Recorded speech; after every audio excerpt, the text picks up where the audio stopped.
bazo déclarer pour na mbongo de toyoka ki babeke passeport eza 2500. Maintenant ba komi awa na Cape Town avec passeport komi 2800.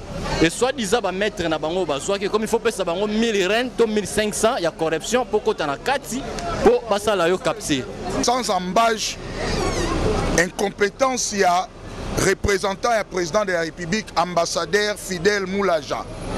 Et c'est regrettable, pays mounen net République démocratique du Congo, dans la place baeko loué pour nabasa la passeport.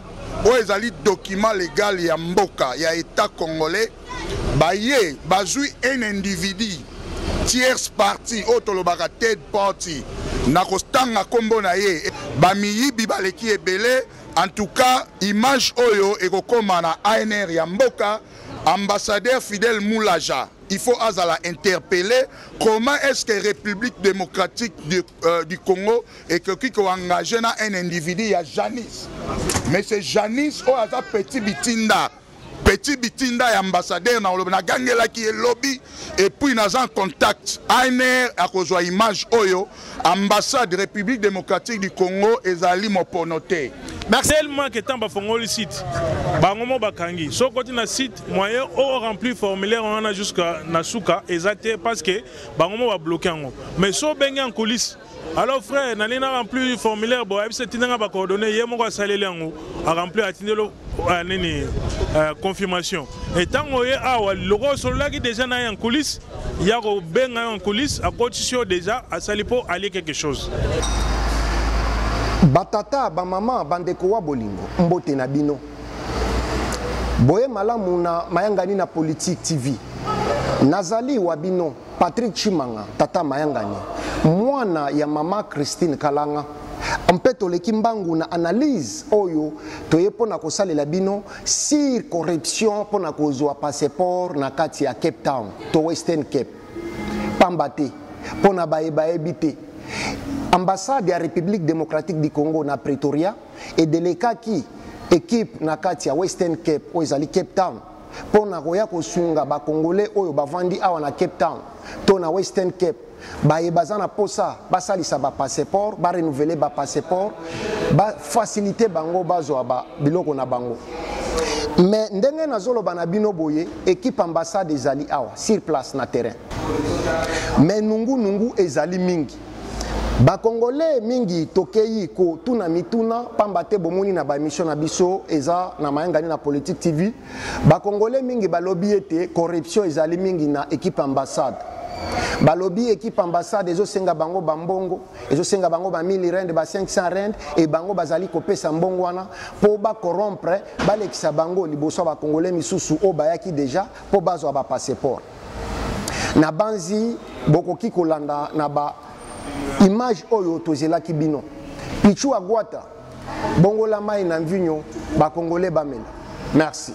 Zana moko wa mwana mboka wa Fiston Loya Etienne Chimbalanga oya ebani na kata communauté mwana mboka tomoni ba congolais bazolela awa mingi bazolela bazolo baki bazomona pasi pona kozwa passeport misusu kutu bazolo baki bazosenga bango mbongo corruption pona kota na kati yo lokola moko ya bayebi mibeko nini okoki koloba. Bon, eloko kaka nakoki koloba eza regrettable parce que l'homme congolais a changé te mentalité ezaka toujours ndenge ezalaki na batango ya ba président bauti koleka.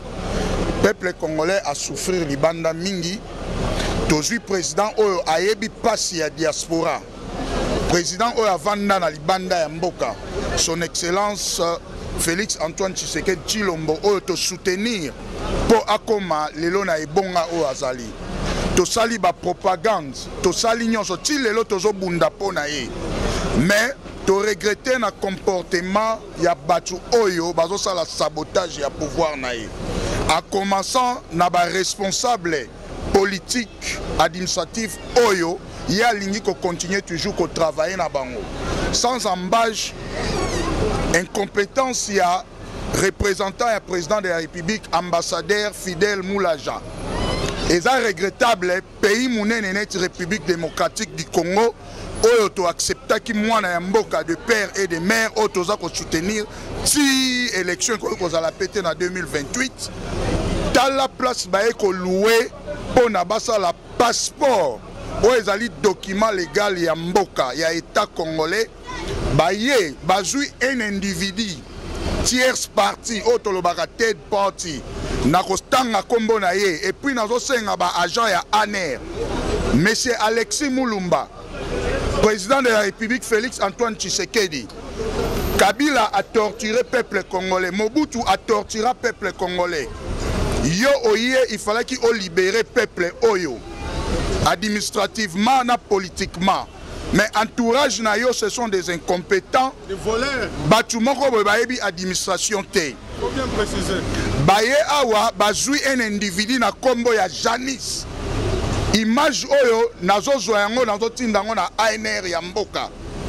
Botala ba facture oyo bafutaki na hotel oyo eza Fountains Hotel na otinde la bino link na bango. Po escroquerie oyo eza escroquerie mboko stratégique ya batu oyo bauti na ambassade na Pretoria na sololi na monsieur Calvin na sololi na Innocent Célestin na sololi na bango nyonso trop c'est trop peuple akoki ko souffrir te. Bon, nakatcho maloba te mwana mboka. Toki peuple congolais azolela azoloba ke bafuti déjà mbongo il fallait basenga ki bango mais bakomi awa bazo charger bango mbongo mutusu ke ya transport wa bato ambassade. Et dede toki bato bazoloba ke bazo senga bango ba mbongo. Ba 1000 rand, ba 500 rand po bakota na kati. Et bakomi na kati ba servir bango te. Eza bosolo to eza lukuta. Bon, pour le transport ya ba agent ya ambassade nazan information te na yebi makambo wana te. Mais concernant corruption wana mutu moko tero wanga na yango eza culture congolaise au président de la République aza kotelé mais la corruption matin midi soir mais comme l'homme congolais alingi kozala transformé te en tout cas même ba booking yango no moni 2 jours nyonso o ba échoué ba koki ko servir nation te parce que corruption eza déjà à partir ya aide ambassade donc na ambassade na biso na Pretoria. Corruption eza déjà na ba travailleurs oyo bazawana oyo bazo salela batu na bango misusu booking directement oyo bazo tindela bango ba 500 rand ba 1000 rand wana eza vrai bako wanga na mentoyebi jeu de preuve o ngamoko pe na bengaka bango ba travailleurs ambassade bazo ka bambongo wana. Merci mwana mboka tokozo ba congolais baza belé kota mwana mboka. Oui ouais. Et loko ya suka son excellence Félix Antoine Tshilombo tozo bundaka raté pour changer kaka constitution mais il faut peu changer l'homme congolais bocha bato baza na maturité politique administrative basa la pona ko servir peuple oyo aza souverain primaire ya mboka bamiyibi baleki ebele en tout cas image oyo ekokoma na ANR ya mboka ambassadeur Fidel Moulaja. Il faut azala interpeller comment est-ce que la République démocratique du Congo et que qui a engagé un individu, il y a Janis. Mais c'est Janis ou aza petit bitinda et ambassadeur na gangela qui est lobby et puis nous en contact ANR à cause de image oyo ambassade République démocratique du Congo ezali moponoté. Merci mon mboka merci. Ouais, comme on a retrouvé mon sengo, tous a déjà na kata Captain City, na kata Captain Mada City. Tomoni ba congolais ba telemi ebele awa. Problème nini? Ah papa, tous les lara ligamba passeport. Donc ligamba passeport na mba wana Captain na papa, tu habite surtout le banin. Ba msusu bazala awa, tu bakomaki depuis lobby, depuis lundi balala ki awa. Batika lo sala bango capture te. Mardi le sous toye le sous. Tozu le sous capture te. Bazo déclaré pour Nambongo, de Toyoka qui va faire passeport ça 2500. Maintenant, on a commis à Cape Town avec passeport comme 2800. Et soit disant va mettre na bango soit que comme il faut payer bango 1000 rand, 1500, il y a corruption pour qu'on a kati pour passer la yo capture. Pour osa la capture. Pour osa la capture. Mais t'as besoin de tout avoir congolais. Na Afrique na banga mutute. C'est ça na laisse. Zala na laisse. Mais tu as un loba. Et ça bon. Et ça bon. OK, continuez. Il faut laisser ça. Il faut laisser ça. Loba wana mboka ko banga ete loba vérité ça les ano les. Bato bazoki batie na ceinture wana. Il faut laisser bango, il faut kata mbongo laisser bango, po bazwa yo bakotisa yo. Bato ngo baza banani. Ils batie na porte. Est-ce que bato ezala bato bayaki depuis lobby lundi, bakotite oya ye lelo mardi soka zimbongo apesie. parce que dans la liste na bango déjà azumbonga pesier ba kotie na kati ya sali capture mais awa na mboka auto vivra d'ailleurs to vivra na musala tant mutaki musala déjà 2 jours aye pas manifester volontaire aux passeport d'ailleurs mbongo to za passeport ezalo to kota déjà tozokota mbongo na trésor ya l'état tozokota mbongo na trésor ya l'état siko organisation o eza awa eza nanu malanzi bomoni et basukaki kaka wana te bakongolais mususu basalaki allégation pona koloba ete ambassadeur Fidel Moulaja azali kosambela na message to azali moko ya bato a message alors selon ba congolais oyo bato baza ba privilégié po bazwa ba capture ba passeport to bato baza privilégié po na kozwa ba passeport na Afrique du Sud na Western Cape Town ezali kaka bato ya message selon bango balobi soko osambelaka na message ozali qualifié ozala kutu na posa oya kocha mulongo te okobenga kaka frère na bino et puis balekisio mbala moko bolanda bango sima tozonga tolobela Olandi normalité à makamune bango basengeli mais tant on commence le contraire. Pourquoi? Parce que et ça ma relation sur relation, connaissance sur connaissance. Corruption en vrai dit corruption parce que bako fongo la site. Balobi que site est ouvert bo bouquet pour na passeport ba to ba ya ko remplir. Ba musuto ya to zabe na posa passeport to za na momento yo ko aider bana lem subana batiki ba classe ba yawa ba mama ba zemi ba ya mais au monage tellement que tant ba fongo le site. Ba ngomo ba kangi. So côté na site moyen au remplir formulaire on a jusqu'à Nasuka exact parce que ba ngomo ba bloquer ngo. Mais so bengi en coulisses. Alors frère, nani na remplir le formulaire bo ebise tinanga ba coordonner yemo ko saleli ngo a remplir atindelo nini confirmation. Et tant que awa logo solo qui déjà na en coulisses, il y a benga en coulisses à condition déjà à salipo aller quelque chose. Et ce qui est drôle. Bon, na lobby so na lobby na loba vérité. Loba vérité, pour ce qu'on lobby vérité te makambo ko changer ndenge nini. Voilà. Na retourne aux questions. Tu biso nos sambelaka. Ambassadeur il y a RDCA en Afrique du Sud. Aza faire un message. Église na bango principal au soya on a Cape Town ensemble là. Ils en a goudou. Ngana van no loin de là. Des avenirs après. Na yebi bien mais ezala même ndeko na bango pa nani le ancien général Kanyama. Tango ya ensemble là on na yebi bango très bien. Mutuma ota go échapper nga.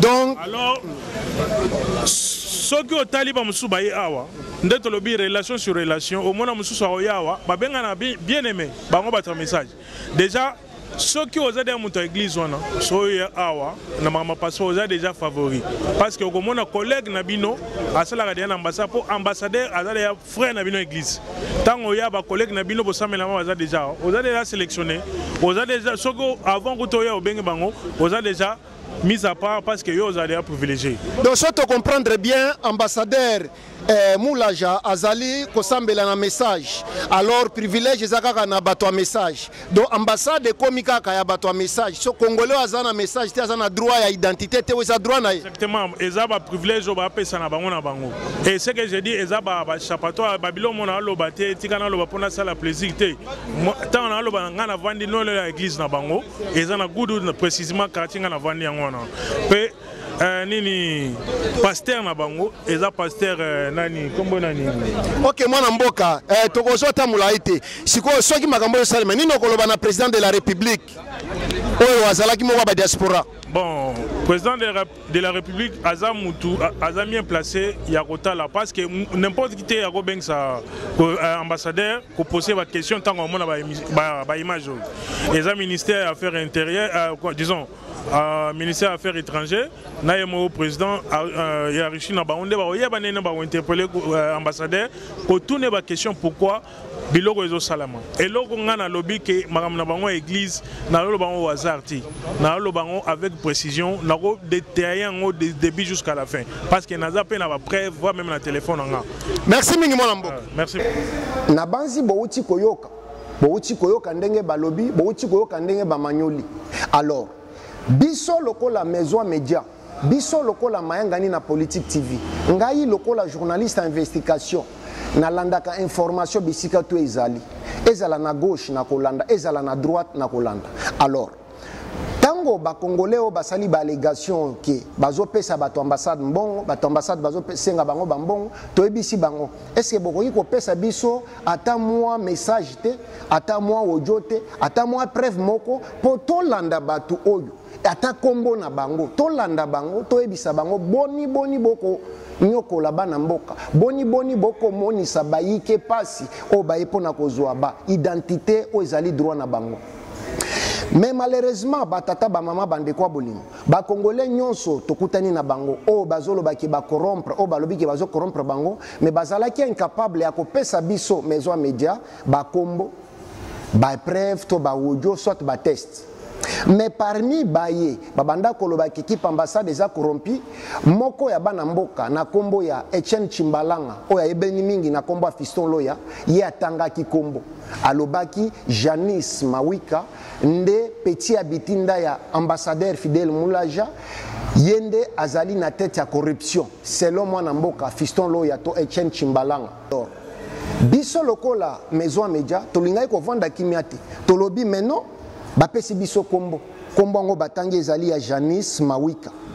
Nani azali Janice Mawika batata ba mama bande kwa boye?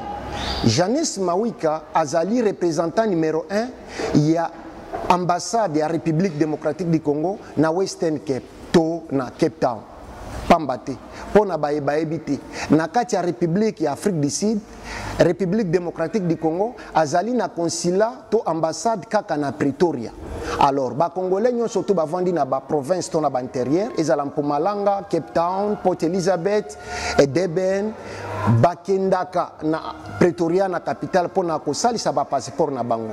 Alors pas ezali makasi pambate bango nyo surtout te bazali na ba moyen ya kolongwa na bisika ba vandi po bakende na Pretoria. Ba misusu bazana ba mbongo te ya transport, ba misusu bazana mbongo ya kofuta ba hotel te.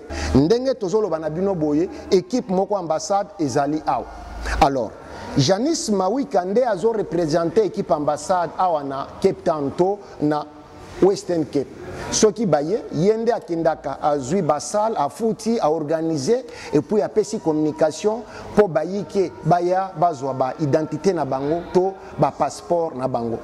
Alors tango batangi ye lokola mutu ya corruption biso esengela ki to approcher ye to poussa na pembeni na ye to ebisa ye meka ko expliquer biso boni ozali ko nyokola bayike bana mboka oyo balingi bazwa ba passeport ba futi déjà bambongo na bango oyo eza 2500 mais selon ba interview to sali na bango balobi bazo senga bango lisusu 300 rand de transport bazo senga bango ba 1000 rand ya corruption. Alors tango to lakisi ba image oyo na Janice Mawika to ebisie ke ba congolais batangi kombo na yo balobi yondo za tête à corruption aboyi alobi ye aza corrompite natuniye ozali kolobela awa na kombo ya ba équipe mobimba ambassade to ozolobela kaka yo moko alobi non lokola batangi kaka kombo nanga nazomi lobela nga moko nazolobela le reste ya équipe ambassade te.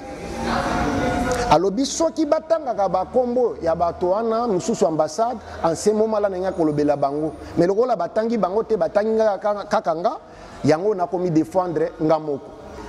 Alobi selon ye alobi ba congolais ya Afrique du Sud bangonde bazali ko benga ye ko approcher ye ko proposer ye corruption ko ebisa ye ke no yo lokola zali mokonzi zwa 1000 rand à chacun toza 14 toza 10 toza 15 toza 20 to futio mbongo wana po olekisa biso tozwa ba capture ya ba passeport biso to kamwe talobi mwana mboka est-ce que ozolo babo solo to ozolo baka pona komi défendre alobi non nazolo babo solo to biso bon soko ozolo babo solo biso toza maison média tokoyeba ndenge nini ke ozolo babo solo alobi azana ba preuve nini ozana ngo mwana mboka Janice Mawika a lakisi biso ba test ya WhatsApp alakisi biso ba audio oyo batindeli na WhatsApp alekisi biso ba kombo ya ba congolais oyo ba contacter ye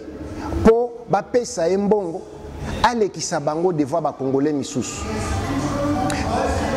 pona koyekisa bino ba ebozali na kati ya ndako bosala neti tozana bino na plateau bolanda premier audio oyo ye apesaki biso oyo ba congolais ba proposaki pour na corruption mais pour na respect ya kombo ya bato bazana kati ya audio oyo na bisika ya bakombo na kobomason na kolingate pour le moment bakombo na bango ebim na kotikela bino ko pesa bino kaka idée pour comprendre que selon ndenge expliquer biso ezali bongo to eza bongo te mais bisika boyoki baso ebomami eza bisika bakombo tokotanga nanu bakombo te pour le moment bolanda s'il vous plaît bate mingi kati na bino bozali batata mingi kati na bino bozali ba maman bozali na bana et bozo na molimo corruption valeur nini bokocha kati na bana na bino alors bolanda moko ya audio ya ba corrupteur bato ba congolais o ba contacter qui équipe ambassade pour na corrompre bango malheureusement équipe ambassade ba boya ki corruption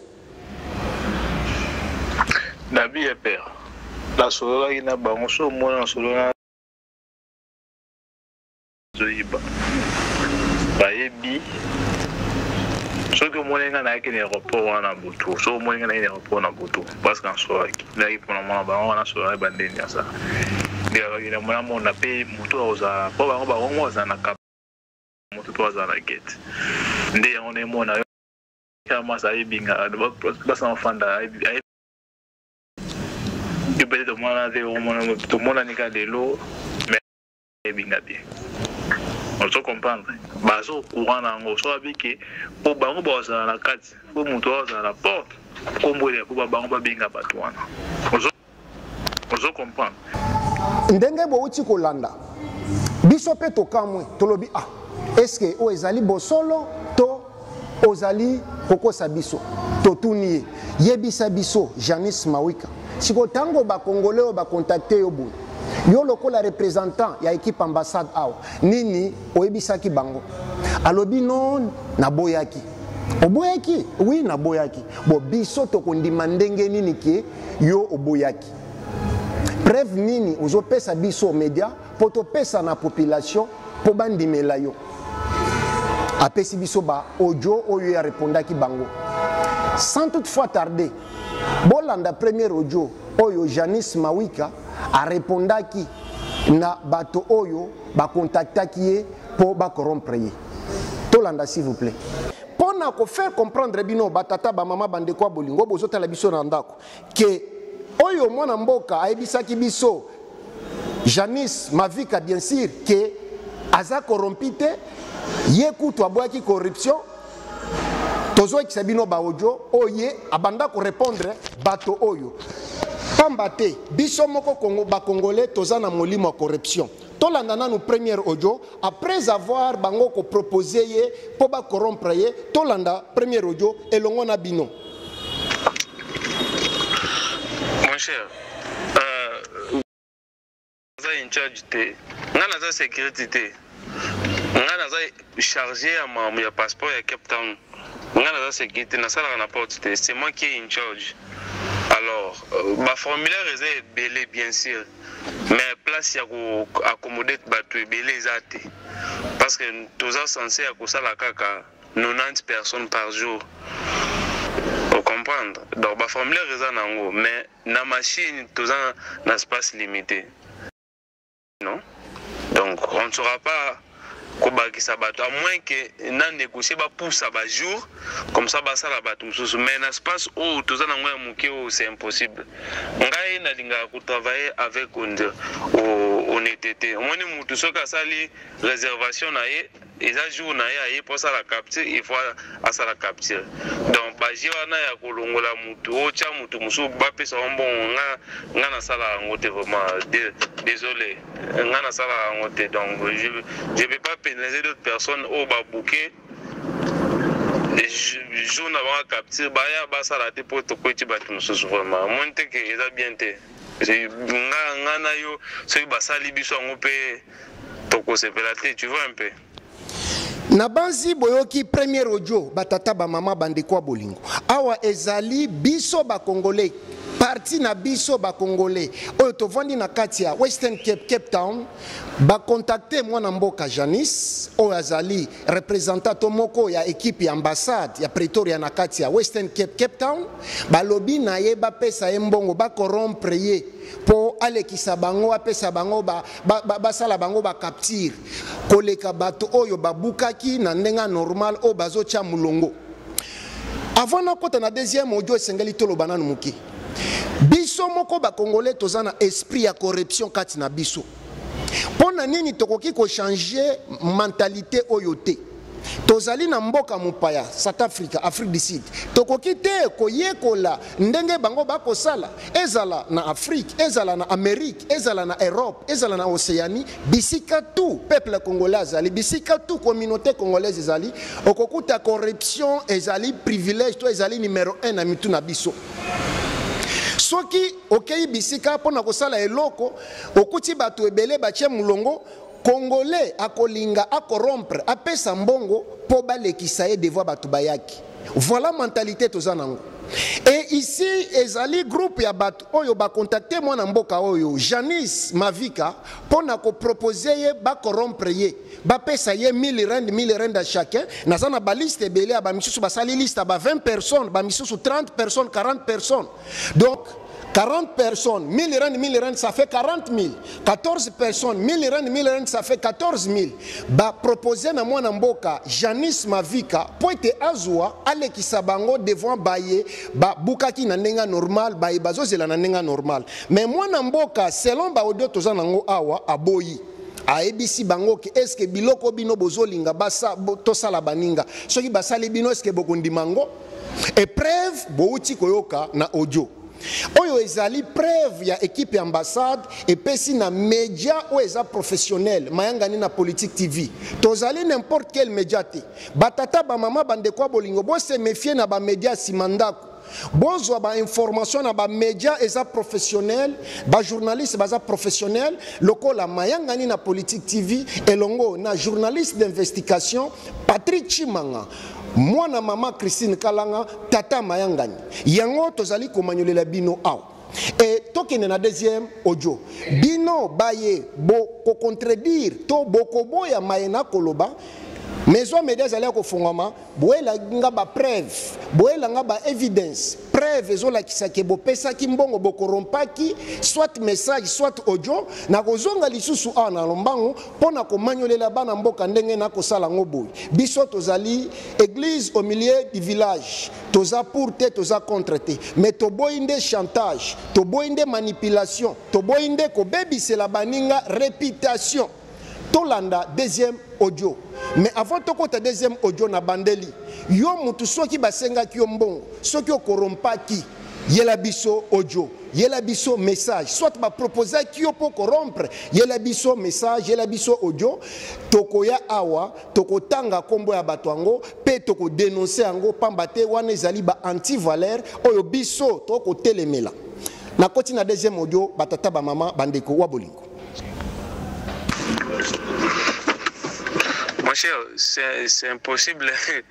C'est possible de faire ce que tu m'envoies là. Donc, dans un espace au côté de bateau, dans un espace au côté de bateau, moi je vais être honnête. Ils en ont bateau Babukaki, la place ils ont réservé pour nous. Bateau Babukaki, il faut baser là. Lorsque nous allons encore revenir dans le mois de mars. 10 personnes aux autres dans le formulaire et ça va monter pour accommoder le thème. I'm sorry, vraiment. Ndenge bouti koyoka ba audio mibale wana ba audio eza ebele tant ezali muke so tolobi to cha ba audio nyonso tu tokozala na ngonga te pamba te lelo tokozwa binongo nga mulai te toyekaka pona analyse moko amuke sur makambo ya corruption na kati ya Cape Town pona ba congolais na ambassade to équipe ambassade ndenge bouti kolanda tolobi bon na minute oyo yo opesi biso ba audio olobi ete ba contactaki yo pe toyoki ndenge o répondre bango toyoki ndenge ba proposer yo alors biso nga journaliste en investigation na koleka na plateau na kosala analyse pour na ko faire comprendre bayike pour na ko faire comprendre ba communauté congolaise lina ba congolais oyo balingi ko toujours kosala corruption. Alors nasuki awa pona lelo na tikeli bino le reste, c'est à vous ya ko juger ba ojo boyoki na maye ba na mboka balobi, c'est à vous de juger. Nga nasali kaka musala nanga ya kolanda information bisike ezali pe ko kundola yango koya komanyolela bino ndenge bouti kolanda ngo. Tomonani mbalasima nazali Patrick Chimanga tata mayangani mwana ya mama Christine Kalanga pe merci beaucoup, goodbye.